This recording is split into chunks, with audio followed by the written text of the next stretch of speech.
PM Modi ने कर्नाटक को दी करोड़ों की सौगात, कहा हमें विकसित भारत का निर्माण करना है।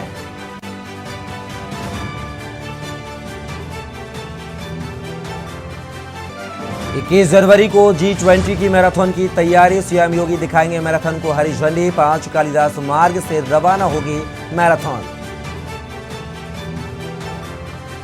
कल गाजीपुर से मिशन 2024 का बिगुल फूकेंगे नड्डा। पिछले चुनाव में बीजेपी हारी थी गाजीपुर सीट, पूर्वांचल के लिए गाजीपुर सबसे अहम।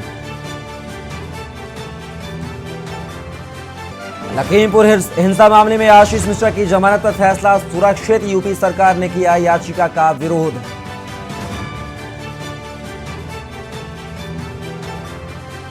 और हापुड़ में बड़ा सड़क हादसा, तालाब में गिरी बेकाबू कार, मौके पर 4 लोगों की मौत।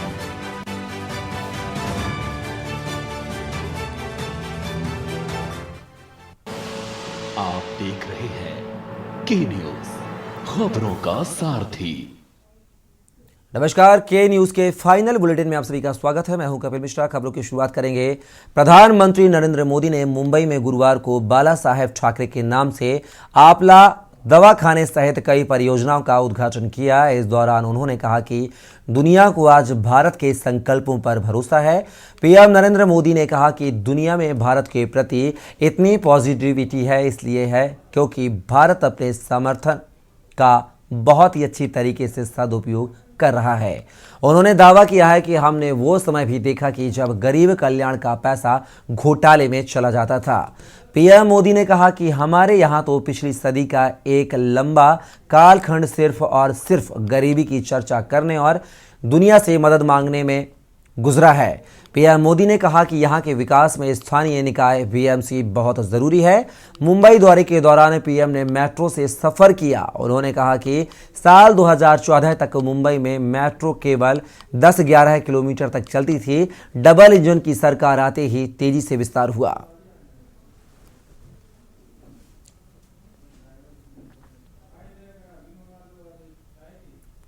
प्रधानमंत्री नरेंद्र मोदी ने इसकी शुरुआत की। दिल्ली के जंतर मंतर पर बुधवार को शुरू हुआ पहलवानों का धरना प्रदर्शन। अपने प्रदर्शन के दूसरे दिन पहलवानों ने मौन व्रत रखा। सभी पहलवान दिल्ली के जंतर मंतर में धरने पर बैठ गए थे। वहीं केंद्रीय खेल मंत्रालय ने भारतीय कुश्ती संघ से मामले पर स्पष्टीकरण मांगा है। कुश्ती महासंघ को पहलवानों के आरोपों पर अगले 72 घंटों के अंदर जवाब देने को निर्देश दिया गया है। वहीं महिला राष्ट्रीय कुश्ती प्रशिक्षण शिविर रद्द कर दिया गया है। यह शिविर लखनऊ के भारतीय खेल प्राधिकरण के राष्ट्रीय उत्कृष्टता केंद्र में 18 जनवरी से शुरू होना था और इसमें 41 पहलवानों और 13 प्रशिक्षकों सहित कई सहायक कर्मचारी शामिल होने वाले थे। दिल्ली के जंतर मंतर पर भारत के 30 पहलवान धरने पर बैठे थे। इसमें कई बड़े पदक विजेता भी शामिल हैं। विरोध प्रदर्शन कर रहे पहलवानों ने भारतीय हॉकी संघ के अध्यक्ष ब्रजभूषण शरण सिंह पर यौन शोषण का आरोप लगाए हैं। हालांकि ब्रजभूषण शरण सिंह ने इन आरोपों को सिरे से खारिज किया है। अब इस मामले में खेल मंत्रालय ने भी एक्शन ले लिया है और भारतीय कुश्ती संघ से जवाब तलब किया है। नहीं, अगर वो सिद्ध हो जाते तो फांसी लगाने की जरूरत नहीं, सरकार खुद सजा देगी, सुप्रीम कोर्ट खुद सजा देगा उनको। मैं यही कह रही हूँ कि जांच होनी चाहिए, जल्द से जल्द सीबीआई जांच कराई जाए इसकी, और दूध का दूध पानी का पानी हो जाएगा। अगर वो साफ सुथरे हैं, निर्दोष हैं, तो जो आरोप लगा रहे हैं फिर उनको सजा मिलनी चाहिए। हम साफ साफ यही कह रहे हैं कि सरकार जल्द से जल्द इसकी निष्पक्ष जांच करे। अगर वो कह रहे हैं कि आरोप उनके गलत लगाए जा रहे हैं, तो जो गलत आरोप लगा रहे हैं तो फिर उनको सजा देना। अगर वो दूध के धुले हैं, साफ सुथरे हैं, तो फिर कम से कम मैं ये कहूँगी कि अगर उनके ऊपर आरोप लगा तो उनको तुरंत इस्तीफा दे देना चाहिए। अगर वो सच में साफ सुथरी छवि के होते, तुरंत इस्तीफा दे के सरकार से कहना चाहिए कि इसका निष्पक्ष जांच करो। भाई देखो, ये वैसे कह देते हैं, अभी पार्टी में बीजेपी की सरकार है और बीजेपी का नारा है बेटी बचाओ बेटी पढ़ाओ, लेकिन आप देख रहे हो मीडिया के माध्यम से और आप यहाँ लाइव में है, ये जो लड़कियाँ सड़कों पे ला दी हैं, जो हमारे सिर का ताज है खिलाड़ी, जिन्होंने देश का नाम रोशन किया है विदेशों में, ये कैसी नौबत आएगी कि उन्हें यहाँ रोड पे बैठना पड़ रहा है। तो आपके सामने है ये तो जो है। और मेरा या तो नरेंद्र मोदी जी से, आदित्य योगी नाथ से भी यही है कि जो खिलाड़ी हैं इनके साथ ऐसा नहीं होना चाहिए और इनकी आवाज़ को बुलंद करके जितने भी खिलाड़ी पर्सन हैं उनको ऊपर तक ले जाना चाहिए। खबर दिल्ली से है, जहां जानकारी के मुताबिक अयोध्या में 21 से 23 जनवरी के बीच WFI की आपातकालीन बैठक होगी। इस बैठक में ब्रजभूषण शरण सिंह भी शामिल होंगे। माना जा रहा है कि इस बैठक के बाद वे अपने पद से इस्तीफा दे सकते हैं। अभी हम जंतर मंतर में मौजूद हैं और आपको बता दें कि जो तमाम जो खिलाड़ी हैं यहाँ पर, अंतर्राष्ट्रीय खिलाड़ी यहाँ पर लगातार प्रदर्शन जारी है उनका। ज़्यादा जानकारी के लिए यहाँ पर हमारे साथ कुछ लोग मौजूद हैं, इनसे जानकारी लेंगे और जानेंगे। सर क्या नाम है आपका? मेरा नाम सूबेदार मेजर लालचंद यादव है। हाँ सर, किस तरीके से एक छवि जो भारत की यहाँ पर बन रही है कि तमाम जो खिलाड़ी, अंतर्राष्ट्रीय खिलाड़ी यहाँ पर प्रोटेस्ट कर रहे हैं? हाँ मेरे भाई, छवि बन नहीं रही बल्कि छवि बिगड़ रही है। भारत की छवि बिगड़ रही है। आज जो ये मीडिया के अंदर जो मतलब दिखाया जा रहा है या चल रहा है, ये जब प्रतिभाशाली जो खिलाड़ी थे वो यहाँ जंतर मंतर पर आए हैं, तो ये भारत की छवि बनाने नहीं, छवि तो बिगड़ रही है। क्योंकि जिनको मैट के ऊपर होना चाहिए थे वो यहाँ जंतर मंतर पर अपनी जो तकलीफ है, उस संवेदना है, उसको यहाँ प्रकट करने के लिए पहुँचे हैं। तो इससे बड़ा दुख और क्या हो सकता है? ये तो हमारे इन नेताओं की बहुत बड़ी गलती है, जो कि इन्होंने ऐसा नहीं करना चाहिए था। इनको कम से कम सोच विचार करके कदम उठाना चाहिए। क्योंकि जो कुश्ती का जहां मामला है, क्योंकि वैसे तो खेल कोई भी है, खेल के अंदर आदमी ब्रह्मचर्य का पालन करते हुए यदि किसी खेल के लिए अगर वो तैयारी करता है तो वो बिल्कुल पूर्ण रूप से उसमें सक्षम होता है और वो सही मुकाम पर पहुंचता है। अगर उसका ब्रह्मचर्य ही भंग कर दिया जाए तो वो प्रतिभाशाली व्यक्ति नहीं बन सकता। इसलिए WFI प्रेसिडेंट कल ब्रजभूषण ने मीडिया से बात करके जानकारी दी कि अगर ये जितने भी आरोप उन पर लग रहे हैं, अगर वो सिद्ध साबित हो जाते हैं तो वो फांसी लगा लेंगे। अरे सिद्ध साबित करने की क्या जरूरत है? जब खिलाड़ी स्वयं खुद कह रहे हैं तो आप ये बताइए और कौन सी न्याय की जरूरत है? क्या ये हॉस्पिटल की जो कार्रवाई है ना, ये बिल्कुल गलत है। इस प्रकार का जो इसका मतलब कोई अपना जो है चरित्र को बदनाम करने के लिए, उछालने के लिए हर कोई व्यक्ति तैयार होता है क्या? ये तो बिल्कुल गलत है। मैं नहीं मानता ये जो मंत्री है वो इससे बचना चाहता है, क्योंकि उस रास्ते में उसके बचाव के लिए कोई ना कोई ऐसा क्लू निकाल करके आएंगे और बोला भाई ये तो जो है निर्दोष है, और इसको लालच देंगे, लालच के बस में। क्योंकि भारत में लालची आदमियों की कमी नहीं, मीर जाफर और ऐसे लोगों को कोई भरोसा नहीं, वो क्या कर देंगे। तो ऐसे मंत्री और संतरी को मैं तो कहता हूँ सीधे फांसी होनी चाहिए। क्या नाम है सर? मेरा नाम लालचंद यादव है। आपने देखा कि हमारे साथ लालचंद यादव जी हमारे साथ मौजूद थे। उन्होंने जानकारी देते हुए बताया कि जो देश की जो छवि है यहाँ पर किस तरीके से बिगड़ती जा रही है। आपको बता दें कि अब देखने वाली बात ये होगी कि इसमें प्रशासन क्या उचित कार्रवाई करता है। कैमरामैन शिवम के साथ मैं मानव कश्यप, के न्यूज़ इंडिया, दिल्ली। बात करेंगे दिल्ली की, जहां पर दिल्ली के बाहरी जिला स्पेशल स्टाफ की टीम ने एक गुप्त सूचना के आधार पर टिकरी बॉर्डर से नांगलोई DTC बस डिपो के पास एक वाहन का पीछा कर 50 पेटी प्रतिबंधित अवैध शराब बरामद की है। बाहरी जिला special staff inspector Praveen Kumar की टीम को गुप्त सूचना मिली थी कि एक युवक टाटा एस गाड़ी से हरियाणा से दिल्ली में अवैध शराब की सप्लाई करने के लिए पहुंचेगा। सूचना के आधार पर स्पेशल स्टाफ की टीम ने वाहन की पहचान कर पीछा कर आरोपी टेम्पो चालक दिनेश को दबोच लिया। टेम्पो से अवैध शराब की 50 पेटी बरामद की गई हैं, जिसके बाद नांगलोई थाने में एक्साइज एक्ट की धाराओं के तहत मामला दर्ज किया गया है।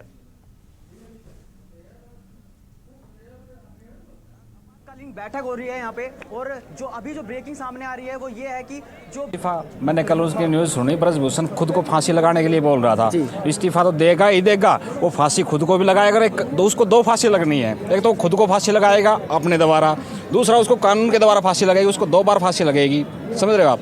11 साल से फेडरेशन का अध्यक्ष बना बैठा है, बहन बेटियों की इज्जत के साथ खिलवाड़ कर रहा है। वो बंदा बाहुबली बंदा है। नेशनल टीवी के ऊपर उसका एक इंटरव्यू है जो यूट्यूब के अंदर पड़ा हुआ है, आप देख भी सकते हो।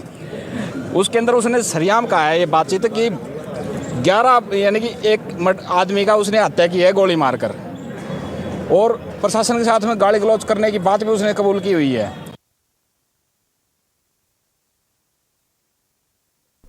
दिल्ली के बाहरी जिला स्पेशल स्टाफ की टीम ने एक गुप्त सूचना के आधार पर टिकरी बॉर्डर से नांगलोई डीटीसी बस डिपो के पास से एक वाहन का पीछा कर 50 पेटी प्रतिबंधित अवैध शराब बरामद की है।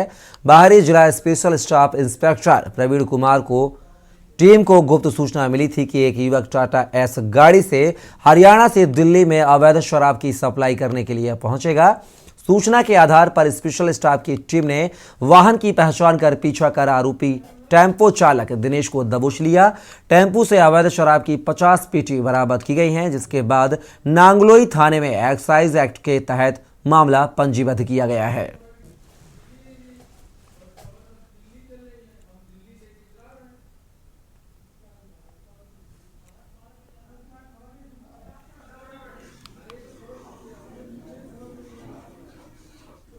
फतेहाबाद में रोड सेफ्टी अभियान के तहत पुलिस विभाग ने लायंस क्लब के साथ मिलकर वाहनों पर रिफ्लेक्टर लगाए। फतेहाबाद लाल बत्ती चौक पर वाहनों को रोककर रिफ्लेक्टर लगाए गए। मौके पर पहुंचे डीएसपी चंद्रपाल ने कहा कि सर्दी और कोहरे के मौसम में वाहनों पर रिफ्लेक्टर लगे होने से दुर्घटना की संभावना कम होती है। सामाजिक संगठन लायंस क्लब के साथ मिलकर के वाहनों पर रिफ्लेक्टर लगाने का अभियान चलाया जा रहा है और यह अभियान पूरे दिन चलेगा और आने वाले दिनों में लगातार पूरे जिले में अभियान जारी रखा जाएगा। साथ ही सर्दी के मौसम में सड़क पर सावधानी से वाहन चलाने की अपील की और बिना किसी काम के घर से बाहर सड़क पर ना निकलें और यदि ज़रूरी हो तो धुंध में वाहन को धीरे चलाएं और रिफ्लेक्टर आदि वाहनों पर लगाएं। सावधानी बरतकर ही सड़क पर बचाव किया जा सकता है।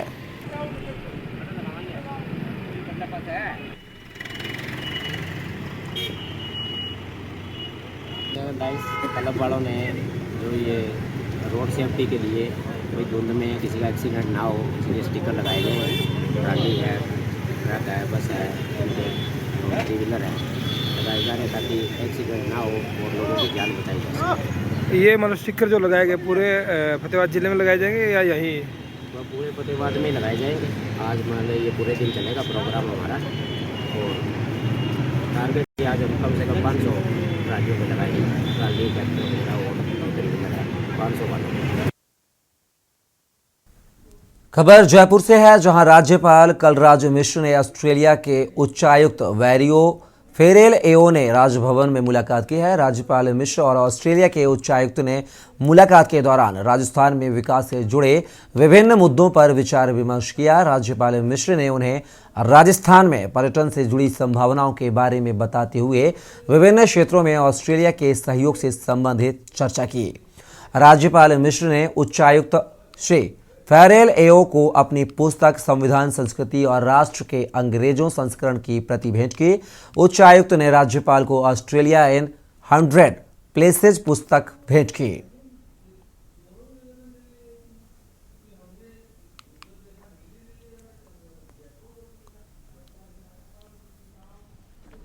खबर लक्ष्मणगढ़ से है, जहां कस्बे के राजकीय जोधराज विद्यालय में गुरुवार को ईमान वेलफेयर सोसाइटी द्वारा स्कूली बच्चों स्वेटर वितरित किए गए। यह जानकारी देते हुए अब्दुल ने बताया कि कार्यक्रम में मुख्य अतिथि एसडीएम राजेश मीणा जबकि विशिष्ट अतिथि थाना अधिकारी मनोज कुमार मौजूद रहे। इस दौरान अध्यक्ष मुस्तफा कुरैशी ने कहा कि तेज सर्दी को देखते हुए बच्चों को स्वेटर वितरित किए गए हैं।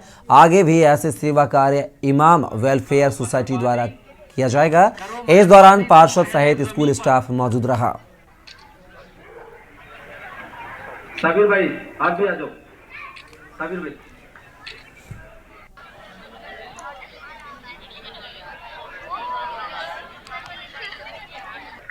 ईमान वेलफेयर सोसाइटी द्वारा वितरण शूटर वितरण का प्रोग्राम 1 से 5वीं बच्चों के लिए किया जा रहा है। इस प्रोग्राम में मैं सबसे पहले श्री भगवान गोरा जी प्रिंसिपल और विद्यालय की पूरी टीम को मैं बधाई देना चाहता हूं कि आप लोगों ने ये शूटर के बारे में सोच के और आपने एक प्रस्ताव रखा। खबर बिलासपुर से है, जहां सड़क के बीच में पलटी कार चालक को अस्पताल में कराया गया भर्ती। पुलाचड़ नामक स्थान पर हुआ हादसा। चालक को अस्पताल में जहां भर्ती कराया गया है।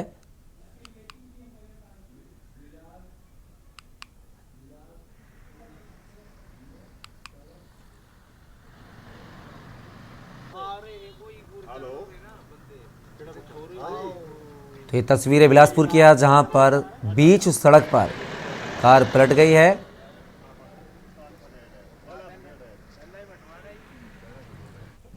खबर कांगड़ा से है, जहां हिमाचल प्रदेश सरकार के स्वास्थ्य मंत्री कर्नल धनीराम सांडिल ने गुरुवार को जोनल अस्पताल धर्मशाला का निरीक्षण किया व स्वास्थ्य अधिकारियों के साथ स्वास्थ्य सुविधाओं की समीक्षा की। इस दौरान स्वास्थ्य मंत्री ने कहा कि प्रदेश की भौगोलिक स्थिति को देखते हुए अब हेली एम्बुलेंस की सुविधा सुदृढ़ तरीके से प्रदान करने पर फोकस किया जाएगा, जिसमें लिफ्ट होने के साथ ही मरीजों का इलाज भी शुरू हो सके। साथ ही मोबाइल एम्बुलेंस को लेकर भी कार्य किया जाएगा। कैबिनेट मंत्री ने कहा कि स्वास्थ्य संस्थानों में कई पद रिक्त चल रहे हैं, जिसमें डॉक्टरों सहित अन्य स्टाफ को भरने के लिए जल्द ही उचित कदम उठाए जाएंगे। वहीं स्वास्थ्य सुविधाओं को सुधारने को लेकर कहा कि बड़े संस्थानों पर फोकस करके उन्हें हर प्रकार के इलाज के लिए तैयार किया जाएगा, जिसमें अल्ट्रासाउंड, एक्सरे सहित सभी सुविधाएं प्रदान की जाएंगी। धर्मशाला व टांडा को सुदृढ़ करने के भी प्रयास किए जाएंगे। बहुत सी समस्याएं हैं अभी हमारे, खासकर मैं समझता हूं कि जो आखिरी आदमी पंक्ति में होता है और रिमोट एरिया में, उसकी तरफ ध्यान जाना चाहिए। वो ये ना महसूस करे कि भाई स्वास्थ्य की सुविधाएं धर्मशाला में ही हैं, बावजूद दार दे आगे कुछ नहीं मिलना और समथिंग लाइक दैट। हमें किसी भी क्षेत्र में, चाहे वो रोटाकार का क्षेत्र है, चाहे हमारे लाहौल स्पीति का क्षेत्र है, चाहे वो किसी और, हमारे रिमोट एरियाज़ की फैसिलिटीज़ को सबसे पहले ध्यान देना चाहता हूं, ताकि उन लोगों के हेल्थ सेंटर, वहां की प्रावधान मेडिसिन का, वहां की जो उपकरण और वहां की खासकर स्टाफ की उपलब्धता की ओर ध्यान दिया जाए। रतलाम कलेक्टर नरेंद्र कुमार सूर्यवंशी के निर्देशन में खाद्य एवं औषधि प्रशासन के खाद्य सुरक्षा अधिकारियों द्वारा मिलावट के विरुद्ध जिले के विभिन्न क्षेत्रों में जाकर निरंतर कार्यवाही की जा रही है, ताकि आमजन को शुद्ध एवं गुणवत्ता युक्त खाद्य पदार्थ उपलब्ध हो सके। वहीं विभाग की टीम द्वारा जिले के सुखेड़ा में पहुंचकर खाद्य सामग्रियों के सैंपल टेस्टिंग किए गए, तो बाजारों की कई दुकानें बंद हो गई। खाद्य विभाग के कमलेश जमरे ने बताया कि करीब 5 दुकानों से सैंपल लिए गए हैं, जिनको संग्रहित कर राज्य खाद्य प्रयोगशाला भोपाल भेजे जाएंगे, जहां से नमूनों की जांच रिपोर्ट मिलने के बाद कार्यवाही की जाएगी। यहाँ पे औचक निरीक्षण किया गया है। सबसे पहले हमने जैन मिष्ठान भंडार से सेव का नमूना लिया गया है और वहाँ पे चलित प्रयोगशाला द्वारा भी मिठाई मावा के मौके पे ही जांच की गई, जो सही पाए गए हैं। और उसके बाद सदर बाज़ार में ज्ञानचंद किराना के यहाँ से हमने पोहे का सैंपल लिया गया है और उसके बाद निम चौक में विभिन्न दुकानों का निरीक्षण किया गया और यहाँ पे भी जो नानालाल हजारीमल किराना से, यहाँ से भी हमने पीसी शक्कर आती है, उसका सैंपल लिया गया है। खबर रायपुर से है, जहां विधानसभा चुनाव नजदीक आते ही छत्तीसगढ़ की राजधानी रायपुर में धार्मिक आयोजनों की बहार आ गई है। शिव कथा की सफलता के बाद अब गढ़ियाली स्थित हनुमान मंदिर श्री राम कथा शुरू हो गई है। कथावाचक के लिए बागेश्वर धाम के पंडित धीरेन्द्र कृष्ण शास्त्री इन दिनों रायपुर में हैं, जिनसे आशीर्वाद लेने के लिए आमजनों से लेकर राजनेता पहुंच रहे हैं। राज्यपाल अनुसुईया उइके भी महाराज का आशीर्वाद लेने पहुंचे। इस दौरान के न्यूज संवाददाता अखिलेश द्विवेदी से एग्जीक्यूटिव बातचीत की गई है। राज्यपाल अनुसुईया उइके ने कहा कि छत्तीसगढ़ राम का ननिहाल कहलाता है। छत्तीसगढ़ वासियों के लिए यह सौभाग्य की बात है कि धीरेन्द्र कृष्ण शास्त्री जैसे कथावाचक यहाँ की धरती पर पधारे हैं। निश्चित रूप से राम कथा के माध्यम से लोगों को यह संदेश मिल रहा है कि वे भगवान के बताए मार्ग पर चलकर अपना कल्याण करें, ताकि जीवन सफल हो सके और सुख समृद्धि आए। जैसे कथावाचक छत्तीसगढ़ जनता के लिए क्या, कथावाचक द्वारा निश्चित रूप से उनका जो राम कथा के माध्यम से लोगों को जो मार्ग भगवान राम के बताए आदर्श और उसके अनुसार लोगों का कल्याण हो उस पथ पे चलें और उससे जीवन को और उज्जवल बनाएं। हर व्यक्ति के मन में, हर व्यक्ति चाहता है कि जीवन में सुख शांति समृद्धि आए और एक दूसरे का स्नेह और आनंद के साथ रहे। यही संदेश इस कथावाचक के माध्यम से मैं देख रहा हूँ, उससे राम की कृपा है और माध्यम बना हूँ। कितने जनता यहाँ पे आज पहुँची, कितने जनता का मान लगाया जाता है, क्योंकि इस वक्त में काफ़ी जनता यहाँ पे पहुँची। नहीं, यहाँ पर आप देख रहे हैं हमारे पूरे पंडाल भरे हुए हैं और जनताओं श्रद्धालुओं को किसी प्रकार का कोई कष्ट नहीं है। और गिनती तो बता नहीं सकते, प्रभु की कृपा है। अब वो जिसको बुलाना चाहेंगे वो लोग आएंगे। किस प्रकार की सुविधा यहाँ पे लोगों के लिए करते हैं? यहाँ के लोगों की बैठने की सुविधा है, वही है। पंडित प्रदीप मिश्रा के कथावाचक के बाद एवं बसवेश्वर धाम के धनेन्द्र श्री कृष्ण के द्वारा यहाँ पे राम भक्त कथा का आयोजन किया जा रहा है। यह कार्यक्रम 17 जनवरी से लेकर 23 जनवरी तक का कार्यक्रम रखा गया है। आपको दिखाऊंगा तो आज से यह कथा शुरू हो जाएगी। यहाँ काफ़ी ज़्यादा भीड़ देखने को मिल रही है। इस तरह का कार्यक्रम हुआ था, क्या उससे ज़्यादा यहाँ पे भीड़ होने वाला है? हाँ, भीड़ तो रहेगी ना, ऐतिहासिक भीड़ रहेगी। ये कार्यक्रम कितने दिन का रहेगा? कार्यक्रम कितने दिन का रहेगा? 7 दिन का है, 7 दिन का कार्यक्रम है। आए दिन जो कार्यक्रम होता है पब्लिक को ज्ञान मिलता है ना। ये जब हमारी व्यवस्था में कोई चीज़ की कमी नहीं है। हम बहुत उम्मीद लेके आए हैं यहाँ पे। हमारी बहुत सारी मनोकामनाएं, हम चाहते हैं महाराज जी हमारी मनोकामना पूरी करें। बस इसी आशा से आए। 7 दिन हम दिल से सुनेंगे उनकी कथा। ऐसा हमारी गुड़हारी मोहल्ला की पूरी महिलाएं सोच रही है। बहुत ही अच्छा आयोजन किया गया है, बहुत ही अच्छा अरेंजमेंट किया गया। ये सबको देखते हुए हम पप्पू भैया को धन्यवाद देते हैं। लोक कला महोत्सव भव्य मंडई मेला का आयोजन आगामी 24 से 26 जनवरी 2023 3 दिवसीय मेले का आयोजन कुरूद में जय ज्योति बंथी कला समिति के बैनर तले किया जा रहा है। कार्यक्रम की मुख्य अतिथि राज्यसभा सांसद सरोज पांडेय इस मंडई मेले का उद्घाटन भी करेंगी, जिसमें 15 से अधिक स्टॉल के अलावा 2 छत्तीसगढ़ी व्यंजनों के स्टॉल व झूले इत्यादि लगाए जा रहे हैं। मेले प्रतिनिधि 3 से रात 10 बजे तक आम लोगों के लिए खुला रहेगा। साथ ही कार्यक्रम की शुरुआत में चौका आरती, राउत नाचा, बासगीत, दरिया संबलपुरी, नृत्य फाग एवं डुमर, लंबाड़ी नृत्य, गरबा नृत्य, सुबह नृत्य, पंडवानी के अलावा छत्तीसगढ़ के भी कार्यक्रम की प्रस्तुति होगी। 6 राज्यों के अंतर्राष्ट्रीय राष्ट्रीय कलाकार, जिनकी संख्या 90 के लगभग है, वह मध्य प्रदेश, असम, गुजरात, आंध्र प्रदेश, उड़ीसा, हरियाणा के अलावा छत्तीसगढ़ के कलाकार भी शामिल होंगे।